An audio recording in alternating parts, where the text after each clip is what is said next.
So what we're talking about today is the digital production floor transformation, extending your digital edge beyond core systems.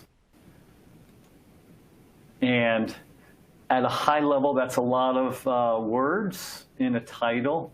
But one of the things I like to illustrate is that most of us, including myself, when we go to a medical device manufacturer, and actually any life sciences manufacturer, what we often see is a series of pieces of equipment, highly automated. We see conveyor belts and extruders and all kinds of various testing equipment, and it looks like everything is automated. But what most people fail to see is the paper that is in between station and station. And so there's a traveler or a router, or for med device companies, a device history record that goes from one person to the next or one station to the next. And because of that paper, processes remain disconnected, and it's really actually quite shocking to see that paper and the manual processes and the ramifications that it has on medical device manufacturers. So our premise today is we wanted to highlight those paper-based problems, some of those problems, and then we also want to propose that medical device manufacturers should be using a digital solution. They should have a digital device history record. And we'll talk today about the various benefits if they are able to do that. So the key takeaways today. Manufacturers have invested heavily not only in the shop floor automation that I highlighted earlier, but also in a variety of enterprise business solutions. Those could be ERPs, MES systems, CRMs, all kinds of software capabilities.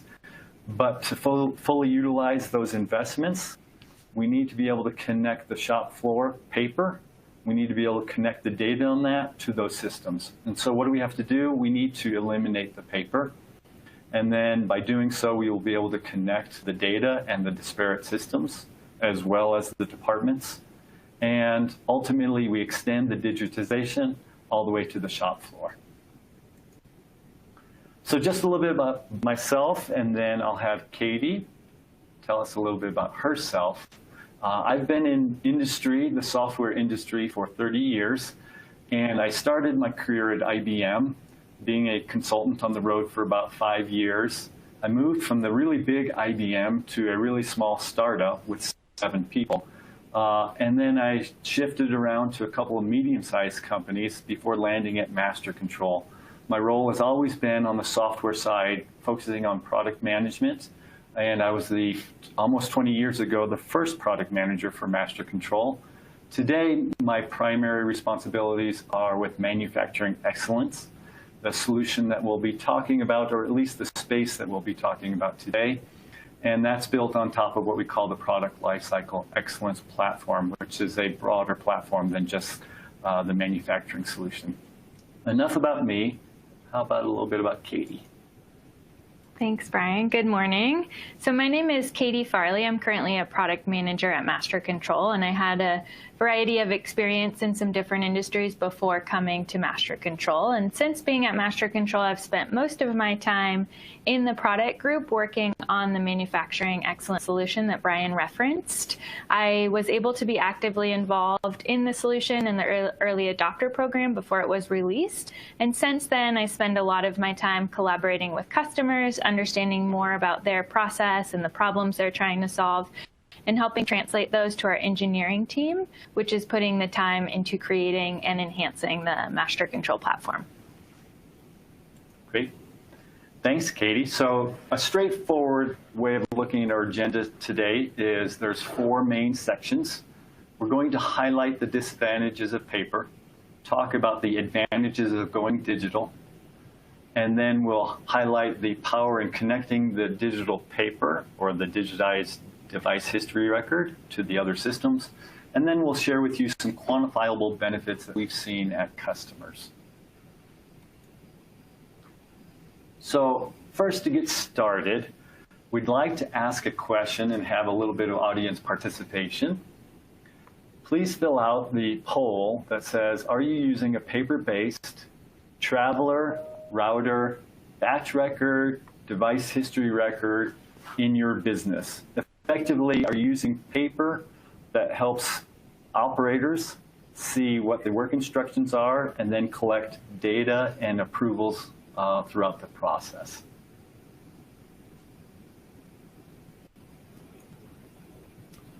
And so far, and the goal of this is just to get a feel for the audience to see how many people are actually using paper. Thus far, the vast majority are using paper.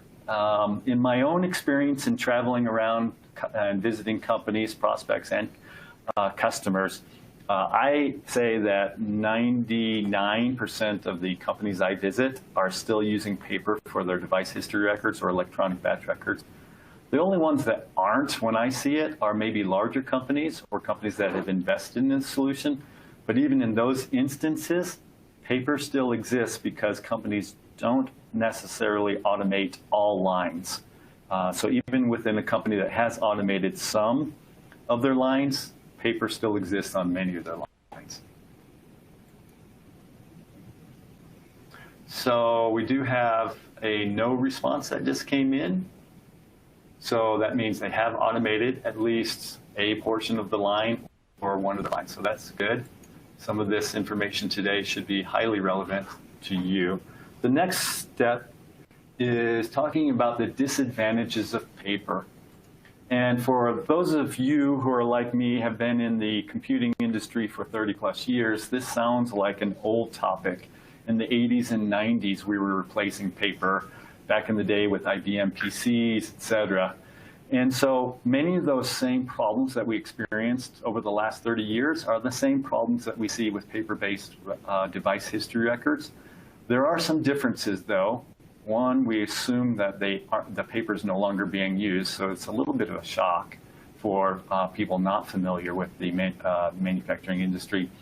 You do see the human error. You do see a greater number of business systems. So that second bullet, don't connect with electronic interfaces. In today's world, ERP, CRMs, MES, all kinds of different business systems are available, and the paper is not able to connect to that.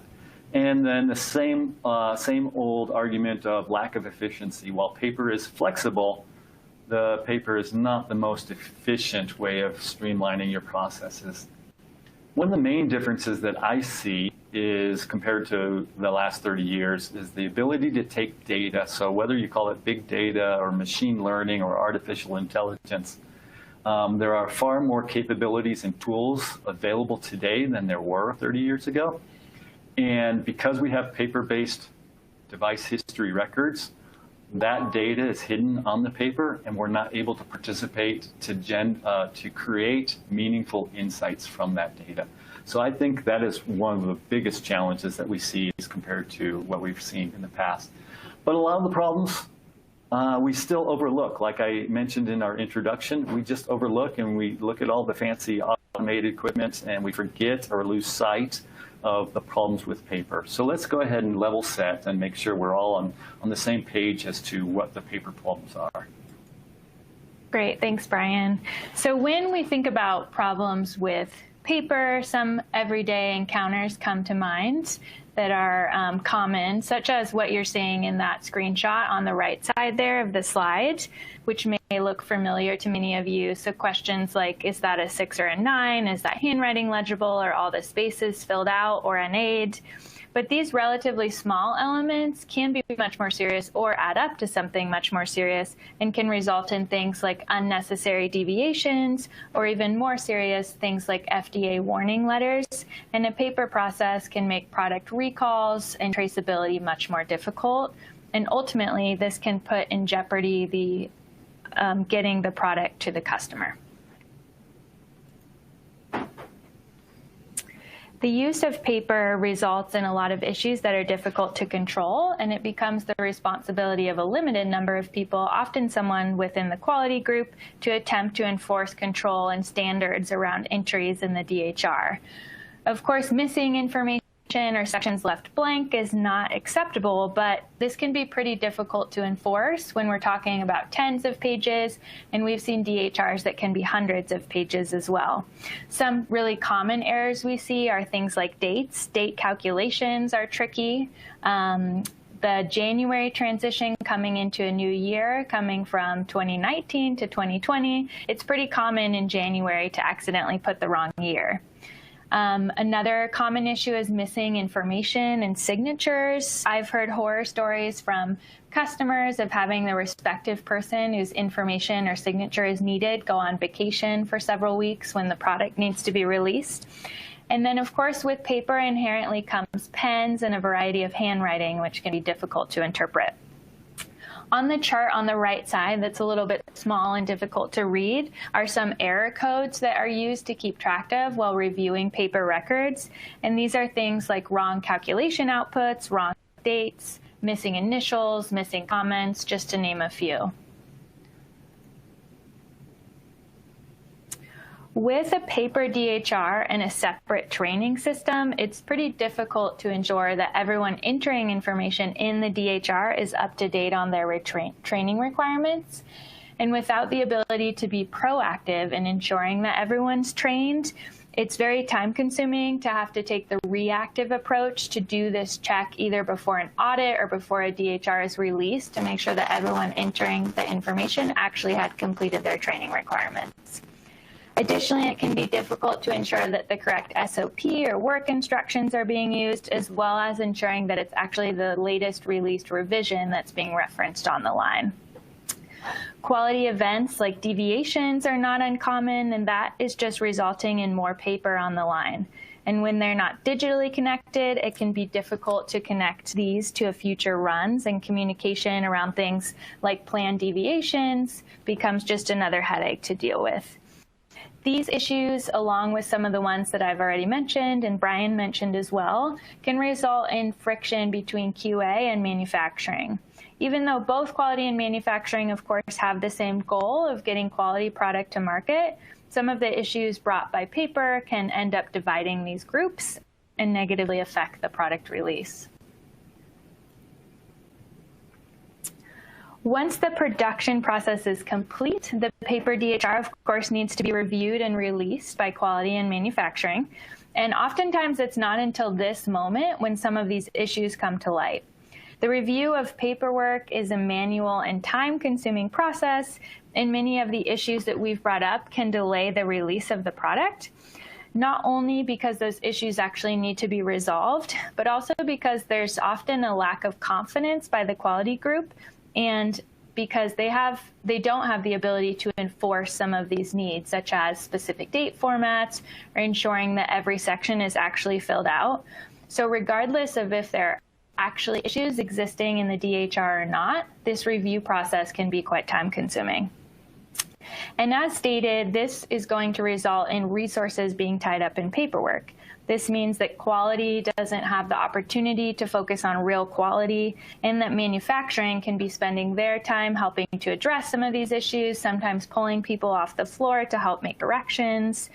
Both groups are not able to do what they do best, and this takes time away from making improvements on the product and the process.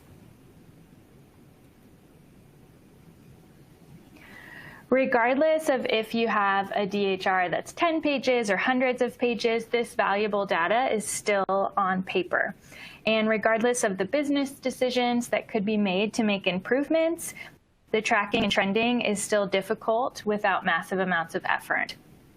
I know many customers that consider some of the data in the DHR critical enough to take the time to transfer that information from paper into an electronic system. So whether it's the AQL defect information or the right first time or a certain numeric entry that's critical to them, there's always the option to have someone manually spend their time transferring that information from paper into Excel, for example.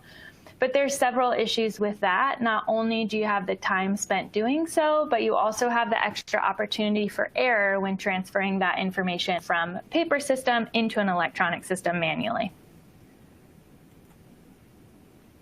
So let's talk about the hidden costs of quality and it's a ripple effect. So to explain the ripple, if you look at the diagram on the right-hand side, you'll see the 5 labels go in clockwise fashion from 1, 2, 3, 4, 5. But you'll also notice that the pointers go from the inner circle to the outer circle. So if we just trace an example, the bad data that Katie mentioned, a variety of different examples, is just the starting point. What people often don't think about is the ramifications or the domino effect of that, or the ripple effect. So the bad data can turn into unneeded or unnecessary deviations. Those deviations themselves are often a paper-based form, and so they have to consume time that could have been spent elsewhere. The deviations, if they're not connected to the device history record, will result in a lot of non-productive time managing the deviation, but then also making sure that the deviations with a given device history record are connected. That leads to more quality time and expenses spent tracking those. And then ultimately, one of the key value propositions for me is that, or the surprises, is that when the medical device is ready to ship, it's not actually ready to ship until the paperwork is done. And so what that means is your finished goods often are sitting on warehouse shelves and generates a loss of revenue. So there's a hidden cost to every one of these bad data elements that could translate into a deviation, unproductive time, increased quality time, and lost revenue. That's what we're really trying to emphasize today. Is on the surface, it's easy to see the crossouts and other human errors. If you dig beneath the surface, you'll see a lot more problems, and that's the ripple effect. So let's transition from talking about the problems with paper and then start talking about the digital advantages. Great. So it can be a little bit overwhelming to think about going from a paper process to a digital process, which can feel like a really large jump. And often the assumption is that an electronic DHR would resemble a completely different look and feel than those that are working on the floor are familiar with today, or that it might require some sort of preset format. But the reality is that a digital system should allow for full configuration so it can resemble a process that many are familiar with today. In addition, every desired configuration that you have in your process, from limits around numeric entries to sign-offs or the specific person or group of people who need to sign off, is all completely configurable. And when you have the data in this form, it becomes uniform and much more easily accessible. The ability to custom configure comes with so many advantages. For example, if you have a process that can't start before another is complete, this can be enforced in the digital world, such that if process 1 is not fully complete and signed off on, they will be unable to actually start entering information into process 2. An electronic DHR can also handle conditions without room for error. For example, a common scenario is to have a set of steps that need to be repeated, but when the process begins, you don't necessarily know how many times it may need to be repeated. And in the paper world, this is often reflected in a table where you have a bunch of extra rows that in the end up being NA'd because they may or may not be needed. Electronically, this can be configured as a set of steps that can just be repeated as many times as needed without the need for extra space or NAs. Human error in general, of course, becomes much less common in a digital system. Numeric entries can be configured with targets. Different configurations can be set up to warn users for certain entries or to notify other users for certain entries. If a user is entering a pH value, for example, why even allow them to enter a number that's higher than 14? Additionally, an electronic DHR can allow for things like notifications when a step is completed or out of specification. Calculations can be set up to be automatically completed as soon as the input values are received. Duration calculations can be completed. Photos can be taken and easily attached, especially if you're using a tablet, like you can see on the screen there. And text masking are just a few of the configuration advantages that you can look at with an electronic system. Additionally, as we've already touched on a little bit, the data within the DHR system is going to be needed elsewhere, whether it's pulled for tracking and trending or updating an ERP. The ability to move information between systems without having to look at dual entry is invaluable.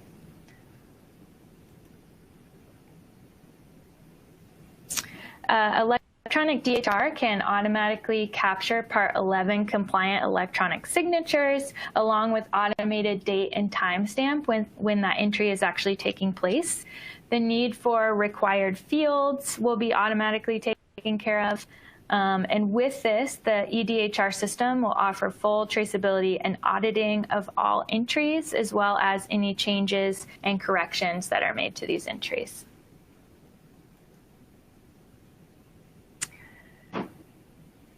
Data entry errors can be corrected real time as the process is happening.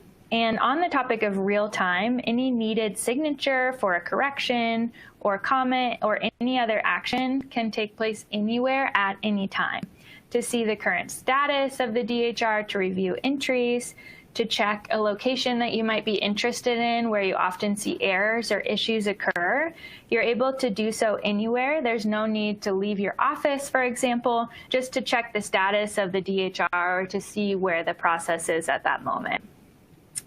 For the quality review, in order to help your product get shipped quickly, a digital DHR can aggregate all the information of interest to one location.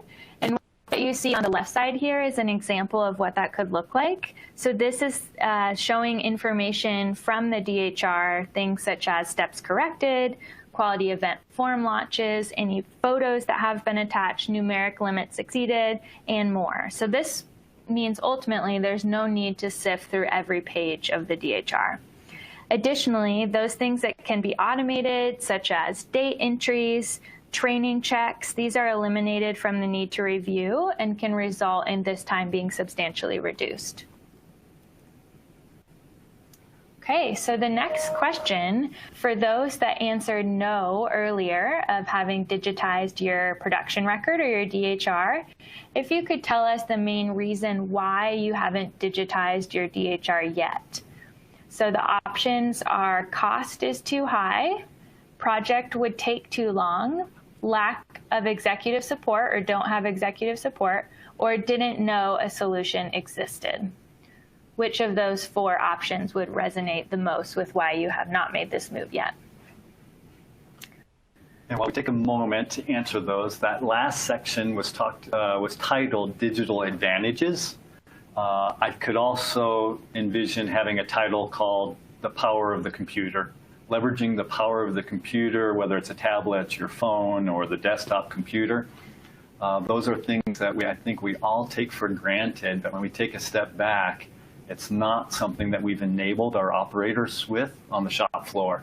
And so whether you're using an app or looking at Google Maps, a lot of the things Katie highlighted are just features and capabilities that I think we all take for granted and unfortunately haven't given to our operators in sufficient quantity or volume yet. So looking at the answers, right now, nobody's responded that the cost is too high. Most have responded that the project would take too long. That's a safe assumption historically, but something I think that we can pull into the remainder of the presentation. And then got a couple of responses for don't have executive support and didn't know a solution existed. But right now, it looks like the majority would say that it's the project would take too long. So with that, let's go ahead and move to the next. The last section could be power of the computer. This section is more power in connectivity. And that is, if we have a digitized DHR and we've automated that, what can we connect it to? What other systems would you want to connect it to? Well, there's a variety of systems, some that we've already alluded to, but we'll go ahead and elaborate a little bit more on it in this section. One, your work instruction or your manufacturing procedures, whatever your operator needs to access and whatever you need to make sure that they're not using a rogue document or a rogue copy. A training system and making sure you have that capability while the operator is performing it or before the operator is performing it, not trying to catch it later. Deviation launching and handling, often part of a quality management system. The equipment calibration and maintenance, often it's a different piece of software. That's also something you can connect your digital device history record to. And then the ERP itself. We'll dive into more examples of this. In all the cases, the goal is to seamlessly share the data between the systems. And if you think about those systems that I just highlighted, often those are different functional areas, meaning different departments. So not only are we connecting the processes and the data, but significantly, we're also connecting the people. So let's dive into the details in each one of those scenarios. On the right-hand side, you'll see a screenshot of a system that could be a work instruction. Near the top, you see a reference to a link. It looks like a link, GMP SOP 0019. The operator could click on that and gain access. If they have two screens, they could certainly be looking at two screens, or just if they need to do a quick reference, pull up that document. Well, that document, because we've connected it or linked to a document control system, you can be assured during the manufacturing process that they are using the then current version, regardless of when change management may have caused or triggered a new revision to occur. So that's a huge benefit today. If you think about in the future, let's say 2 or 3 years down the road, once this device history record is completed, and then an auditor or an inspector comes in and wants to, in 2022, for example, look at this completed record and prove that the correct revision of the document was being used. How do you go about that? Well, the system should change that dynamic link that the operator clicks on to a static, or basically stamping. Whatever version is in use when the operator performs is the version that gets stamped for future audits and inspections. This training one is an interesting one because so often auditors and inspectors, mentioning that, one of the first places they look is, show me a device history record from 2 years ago and prove to me that John had completed the training. It's easy pickings, and it's really, because it's a really, really hard problem to solve, especially as an organization scales. And so the goal of a connected system is, rather than wait until the end of a production run, to have somebody laboriously go through the training records and make sure that Mary or Sue or John had completed the prerequisite training to perform the steps that they had. Why not connect it to the training control system and prevent the operator from actually performing the step? That's a much better solution that helps avoid some of the downstream or ripple effects. It's also something, when you think about connecting it digitally, not only should the system alert the operator that they have not completed the training, but ideally there will be a link and a capability for the operator at that moment to go review their training, see what they're behind on, and complete some of that training. Another example of a connected system is going to be to the quality management system, if that's where deviations are being held.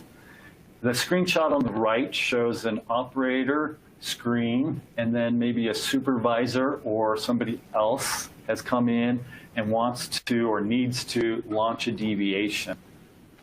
The deviation, one of the main challenges there is the operator may, having it as a disparate system, the operator may not know what needs to be done. If they do, the supervisor and or operator can initiate a deviation. But being a separate process during the manufacturing run, that can often be lost. And so what results is at the end of the process is chasing the folders, which means you have to go chase down where all of the residual or leftover, all of the quality events that were launched during the production run have to be found and determined the current status. The other thing with the connected system is at the onset of a production run, you can also be well aware of and manage the planned deviations, or what's sometimes referred to as the open deviations. In the absence of that, if you have disparate systems, there's a good chance you start the production run and you may lose sight of a planned deviation that should have been accounted for at the beginning. Katie, Okay. take us through some more examples. Great. Yeah, so looking at equipment calibration and equipment maintenance, this is another opportunity for optimization digitally. Ensuring the use of equipment is within calibration is another opportunity to take a proactive approach. So what you can see here in the screenshot is where we have someone indicating the pieces of equipment that would be appropriate to use for that process on the builder side of the DHR. And then on the bottom, you see the operator view, where the operator is unable to select and use a piece of equipment that is out of calibration. They could do so only if they launch a necessary form that's been configured in this particular example. So the ability to limit the use of an equipment that's out of calibration is of great advantage. Another thing we can look at here is pulling in the information from wherever the equipment calibration information is kept. So in this example, we are interested in displaying the next calibration due date on the DHR record, which is quite common. And we can set up an integration such that wherever this equipment calibration information is stored is the single source of truth, and we're avoiding dual entry. So the next question is, which ERP does your company use? And this is one that would be connected with your device history record. So we will give everyone just a few seconds here to fill that out before going to the next page. And while this might be a good opportunity, because there's so many ERP systems, such a wide variety, we didn't put a drop-down list. So it's just free-form, whatever ERP or MRP system you're using. And while you're filling that out, I thought we'd go back to the last poll that highlighted that the majority of the people haven't implemented a system like this because of the perceived time to create just the long time to do the implementation. Some Gartner data highlights that systems like this historically, whatever you spend on the licensing, you should expect to spend 5 times as much on the implementation. And one of the reasons is historically, the systems like this had to be programmed. And as a result, it was a very long, arduous implementation project. The digital production systems, the DHRs that we're showing today, they are more configurable. And so they can be implemented way more quickly than the historical systems could. And I was looking to see if we had some responses to the ERP question.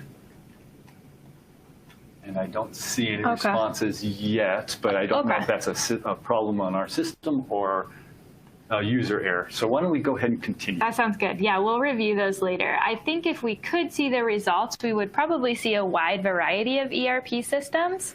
And although there are definitely some big names, which are quite common, we found in communication with our customers that there's a very large variety of ERP systems that are used in the life science and the medical device industry. With that, we've taken an approach to integrations, which is becoming more of an industry standard, to utilize a middleware. And you'll see a middleware involved in these next 3 slides as I discuss some of our ERP integrations. And the main advantage of taking the middleware approach is that these integrations are not specific to any one ERP. So we are not mapping a value, for example, in the MasterControl system to a value in SAP. It's generic such that these integrations can be set up with any ERP system that has the ability to integrate. So looking at these next 3 slides, I have outlined some of the integrations specifically with ERPs that we have found to provide the most value when interacting with an EDHR system. So this first one is the ability to have an ERP automatically create a batch record or an EDHR based on a customer work order. So when that work order comes through and the time is appropriate, that will be automatically created in the EDHR system such that when the operator goes in to begin work, that will be existing ready for them to get started on. So this next one is to work with the material information that is existing in the ERP system. So there would be the ability to configure which material is supposed to be used for a particular step in the DHR. And with that, when the operator is actually going to utilize that material, there is the option to validate that that is actually the correct lot number that is associated with that material. And if there's materials that are pre-allocated, that it is indeed one of the materials that has been allocated for that lot. With that, there's also the ability to pull in the associated information. So not only do you want to see the lot number for the material that's been used, but also things like the material ID and the expiration date. So we can pull that information directly from the ERP system and display that right in the EDHR. And then the last integration scenario is the ability to take the information that's been entered into the device history record and send that to an external system, in this case the ERP. And the most common use cases that we found here are around material reconciliation and finished good information. So back to those materials that we talked about utilizing in the last slide, you need to update the ERP with the amount consumed and where you want those deprecated from potentially, as well as information about the finished good, like the lot number and the expiration date. So all of this information can be automatically sent back to an ERP either on a time-based increment or when that information is in the system. It will be made available to the ERP and eliminate the need for that dual entry and to have someone manually transferring that information from a paper record into the ERP system. So the next section is quantifiable benefits. I wanted to, before we start this section, wanted to go back and express appreciation for filling out the ERP answers and share what we saw. One was job boss moving to SAP. Other responses were Infor, QAD, and do not use. And so that is consistent with what Katie said. We see a variety. And the other thing that we see is that we work with companies that are from startups to large tier. So SAP and NetSuite seem to be common ones, but SAP particularly is the more commonly associated with larger companies. And then startups often don't have an ERP system. And then as the companies scale, they may adopt one, and then as the one respondent said, they started with Job Boss and then maybe outgrew it and then are transitioning to SAP. So because it's a relatively fragmented market, there's a wide variety of ERP systems. And also because companies are growing over time, I think that also contributes to a wide variety. Some ERP systems are better for smaller companies and some are better for larger companies. Bottom line, the summary is consistent. We see a wide variety, and so a digitized device history record solution, one of the key capabilities that's needed is the capability to work with a variety of ERP systems, not just one or two key ones. So let's talk about quantifiable benefits that we've been able to see through some of our customers. One customer particularly It's titled 30% employee efficiency gain. So we're able to boost their employee efficiency by 30%. Peeling back what's behind that scenario, this particular company was a relatively young startup company that had hired individuals that were very seasoned and senior in the manufacturing experience. And what they did was create a model that said by digitizing their production record, they would be able to scale their organization with 30% fewer FTEs. So with 30% fewer employees, they would be able to grow the business and manage it because they were leveraging the computer, the power of the computer. They also are looking at, this particular company is looking at a variety of digital systems. So they also would espouse the value in connecting the device history record to other business systems.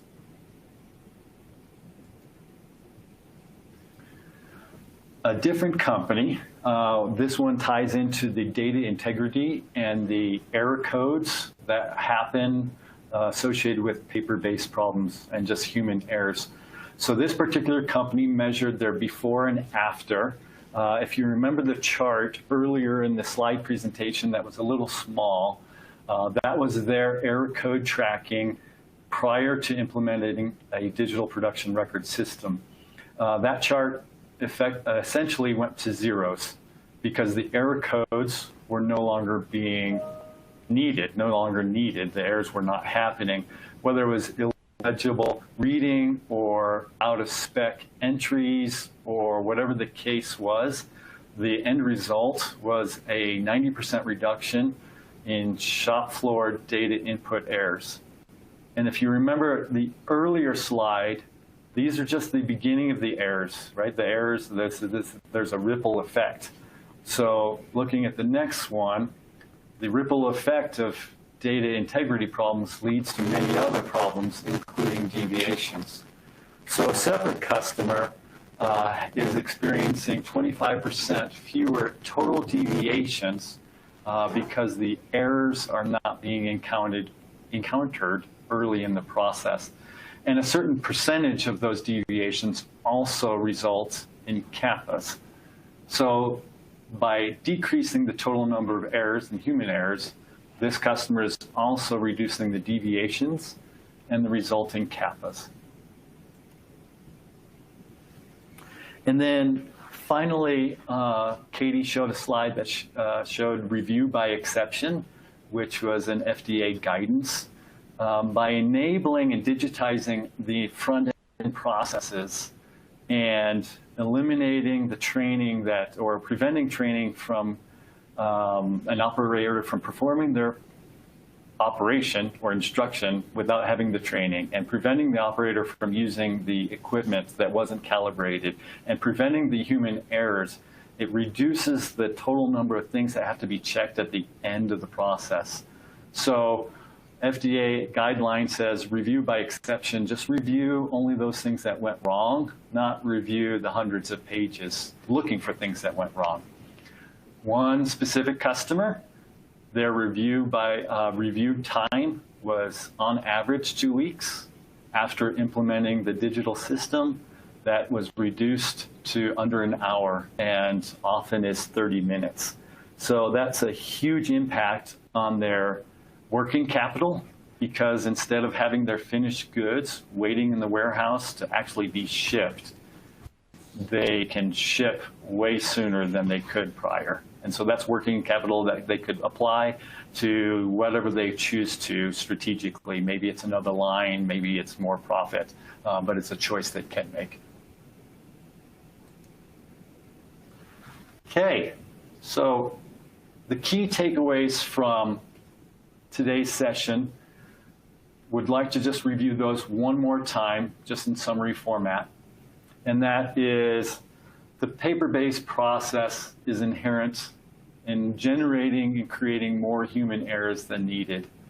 But the human errors that you see at first glance are just the tip of the iceberg. Because that digital data is not available and can't be connected to other systems, you have all of that paper happening and all that data going to bankers' boxes and not being able to leverage that. The second bullet there, if you have a digital device history record, then manufacturers can gain the benefits of eliminating the human error, but furthermore, can leverage those investments to improve their systems that they've already invested in, whether it's ERP, MES, MRP, CRMs, LIMS, et cetera. And so they can extend the digital edge to the shop floor, which most customers don't really realize that they've got paper out on the shop floor. And then that third bullet is more about the benefits. The connectivity allows for a more holistic view of manufacturing data and insights. And this stripes beyond, across the entire organization. So that data certainly can improve the processes within the production group, the manufacturing group, such as right first time, et cetera, and can lead to manufacturing efficiencies. But furthermore, it prevents deviations as well as CAPAs, and then that data can be, we didn't talk about it today, but there's further opportunity to access other parts of a system, such as suppliers, et cetera. And the fourth bullet is really a wrap up, and based on the one comment earlier in the poll, it's a good final statement, final thought, which is manufacturing excellence from MasterControl. While we didn't talk about the implementation process today, what we can highlight is that it's very quick to implement, especially compared to historical manufacturing systems. And through the quantifiable benefits that we shared, it drives results. So very much appreciate your participation today. And I believe we're going to go to some Q&A that do we have any queued up? It looks like we do have a few. I think someone may jump in. Go ahead. Yeah. Thanks, Brian and Katie. Yeah, I just wanted to remind everyone that we are open for questions, and you can submit any of your questions in the Q&A box on your screen. We do have a couple of questions here. The first one is, how do you ensure the system is FDA compliant and the digital records are audit ready? Great question. I'll take a stab at that one. So with the digital system, the interface that the operators are using is optimized for the operators, for navigation, to make that process for them very efficient. But that's not necessarily the same interface that you would want an FDA auditor looking at. So what we've done in the manufacturing platform at MasterControl is we have a human readable, auditable PDF output that comes with every DHR, such that it can be rendered at any time, and you have basically a paper-based version of what the operators have filled out that's easy to navigate. It's also easy to eliminate certain sections if you want to show a more targeted area of the DHR. That's always accessible and ready to show an auditor. Something else I would add is when you look at the process of digitizing the data collection that happens on the shop floor, an initial glance suggests that just looks like a Google form, or maybe I could create an Excel spreadsheet. And that's one of the problems, or one of the challenges, is that you'll end up, by using a tool that's not really designed to be FDA compliant, you'll end up causing yourself a lot of headaches. So the other recommendation would be, when you're looking at a digital DHR solution, look for vendors that are extremely familiar with the life sciences requirements, and that includes validation. Okay. A paper-based production record system still seems pretty common. Is it realistic to think the entire manufacturing industry will make a shift to digitization? That's a hard word for me to say as well. That's why I usually go to digital transformation. And even that's a lot of syllables. So is it realistic? Eventually, I think it's realistic, but there's a difference of opinion as to how quickly that will happen. And I've seen some reports that say it could happen as early as in the next 2 to 3 years. I think when I review those reports, I review them cynically, thinking they must not be talking about the life sciences industry. They must not be talking about the medical device industry. And as we've seen, the life sciences industry, just talking on the validation and compliance requirements, carries a slightly different burden to make sure that you adhere to the rules and regulations, whether it's Part 11 or regardless of the part. And so for that reason, that's why I see 95, 99% of medical device manufacturers today are still using paper-based records. And to answer the question, I think it's silly or ridiculous to think that all 99% of those will adopt a manufacturing or digital solution over the next 2 years. That being said, because of solutions like the MasterControl solution, I do believe the adoption rate will dramatically improve because historically the cost has been so high to implement and purchase, and the project has taken so long to do. So there will be a transformation within the industry. It's just going to take longer than 2 years to have a majority of medical device manufacturers adopt that, in my opinion. Okay, we have another question here. Over the years, user adoption has been a key concern when implementing a new electronic system or application. What do you see in terms of user adoption? That's a fun one for me to talk about. Partly because I guess I'm old and have seen the user adoption woes historically, and partly because I'm also, like probably every attendee today, is carrying a mini computer in their pocket, essentially a smartphone. So the user adoption, when we first started looking at this project, that was a key concern of ours. So we spent a lot of time making sure that the user interface was as clean as possible, was as easy to use as an app, and wouldn't require training. Still, until we put it into operators' hands, we weren't quite sure what was going to happen.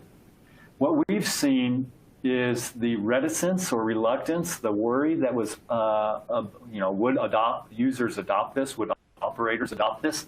Our experience has been, as our customers go through an early pilot, they give the operators a chance to test out the system, but they'll do it in a pilot run. So they don't officially transfer a line until they've done a beta test, if you will. Shortly after the beta test, the operators end up clamoring to the administrators, when are we going to get the solution? When are we going to get the digital solution? So my takeaway on that is what was once a fear about user adoption really is the opposite. The users want this, and I take it, my hypothesis is part of the reason is because all the operators, regardless of how many years they've been working, are carrying a mini computer. They're accustomed to using an app, and effectively the MasterControl operator interface looks like, feels like, and operates like an app. And so adoption has exceeded our expectations, and we love seeing our users and the reactions to it. Okay, so what do you do in the case when workers have to manually input their individual data in the paper? And after manually inputting all of the worker work data, you get a complete form. That was it. So let's take that. Let me take a stab. It sounds like you get a complaint or deviation after the operator has entered all the data. Does that sound like a summary? Or maybe how do you know which workers are entering information at different stages, and how do you track that information? Maybe. Want to take a stab at that? Yeah, sure. Yeah, maybe we can answer both. Okay. So in terms of tracking information and the completion of that information, is a worker would be logged in to a Part 11 compliant system. And so as soon as they're entering their information, that information is tracked, who entered it and what time. You can also set up the DHR into different stages and different processes such that notifications can be set up when a certain section is complete. So it's quite simple to track who is doing what at what time. Hopefully that answers the question. I reread the question, and I think so, but go ahead. Okay, so if someone is transitioning to SAP, would it be better to first go live in SAP and then implement afterwards, or should they implement SAP and this at the same time? Yeah, so that's a great question. So it touches a little bit on what we brought up earlier in terms of the implementation timeline. I think a lot of these systems that we're familiar with, like ERP systems and MES systems, have a very long and tedious implementation timeline. The MasterControl manufacturing solution is following a much quicker implementation timeline, and one can get in and build a DHR in a matter of days. And then, of course, there's a process of validation that follows that, but one doesn't necessarily depend on the other. So most of the value that we've brought up of having a DHR digitized can be realized without the SAP integration. So there is absolutely value in creating some of that ERP integration that we discussed, but many of the value of dropping a paper DHR can be realized fairly quickly with the MasterControl manufacturing solution without necessarily having that SAP integration up front. And to add just a little bit to that, so that's a good question.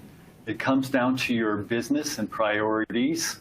As we look at the MasterControl solution and we evaluate or partner with customers, we'll often do a return ROI analysis.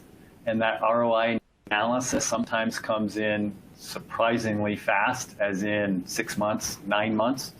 And then with other customers, sometimes it's 12 to 18 months. It depends on number of lines and where the pain points are, how long your review process is, et cetera. So where I'm going with that is, depending on your ERP implementation, certainly, as Katie highlighted, you could do them in parallel. And then based on their ROI analysis, you may want to do the manufacturing one as soon as possible, based on trying to get to the returns as quickly as possible. We have time for just a few more questions. So how can someone build a strong business case for ditching paper in favor of digital transformation that I can present to our executive team? So in building a strong business case, one of the best things you can do is kind of use an outline of what we presented today. And that specifically, what I mean by that is specifically don't look at just the error codes. You need to look at the cascading or the domino effect or the ripple effect. Look, what are the real business problems? Because the executives are going to want to know, it's great that we're going to have fewer errors, but it's not really impactful unless you highlight to them the real pain that it's causing in dollars. And so one of the things we work with prospects, I mentioned it just in the last question, was an ROI analysis. The ROI analysis and our teams highlight various areas. One thing we didn't even mention today, depending on your volume of transactions in your production floor, just the sheer cost of paper storage is enough to justify going digital. In some cases, not all cases. In other cases, it's the review time almost by itself is just justifiable to go digital. So there is no silver bullet that applies to every individual customer. And the best recommendation is to look at the smattering or the variety of different business problems that could be solved, ranging from the errors and another example, if you're late because you've got human errors in your production line, what people forget about, but not people on the shop floor, is often that translates into, wait, I've got a commitment to ship my product, but I'm not going to be able to deliver it in time because we had unplanned for delays, which means I've got to go overtime, which then also means you have to maybe do expedited shipping. So that's just an example of, don't take the paper problems at face value. Dive deeply, build the business case on the real dollars that are being lost. In some cases, the executives, if you just highlight how crazy it is to be using paper in today's world, some executives will understand that. But most executives will want to understand the quantifiable benefits associated with replacing paper and getting everybody up to speed on the digital solution. And I think this is our last question for now. If I have an MES, should I still consider digitizing the shop floor? Yes, absolutely. And this is so MES stands for Manufacturing Execution Systems.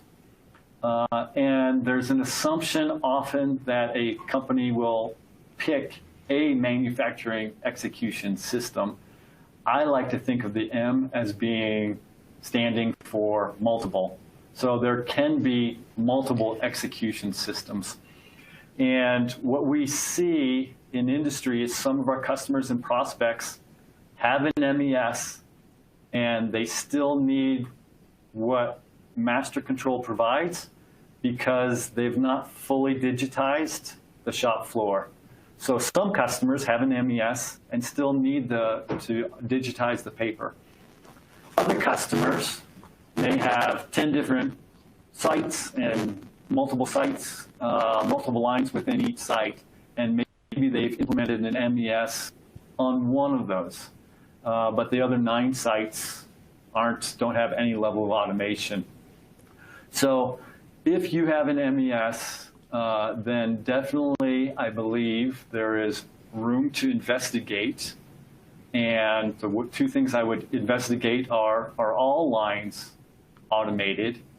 And secondly, even on the lines that the MES exists on, is there still paper on the shop floor? Because the MES sometimes gets lumped into the same category as all of that automation, the equipment, the conveyor belts, et cetera. There's an assumption that the traveler, the router, the device history record, whatever it's called, there's an assumption that that doesn't exist and the operators are entering their data, all of their data, electronically. So dig a little deeper, see if there's still paper. I believe most often there will be paper, and so yes, even if there is an MES, there should be an exploration to implement MX. Well, that's all the time we have for questions today. If we missed your question, you can always reach out to MasterControl or go on their website. And, this presentation will be emailed to everyone later today. Thank you, Brian and Katie and MasterControl for presenting this webinar. And thank you to everyone for attending. And thank you for hosting and facilitating. It was our pleasure. Thank you.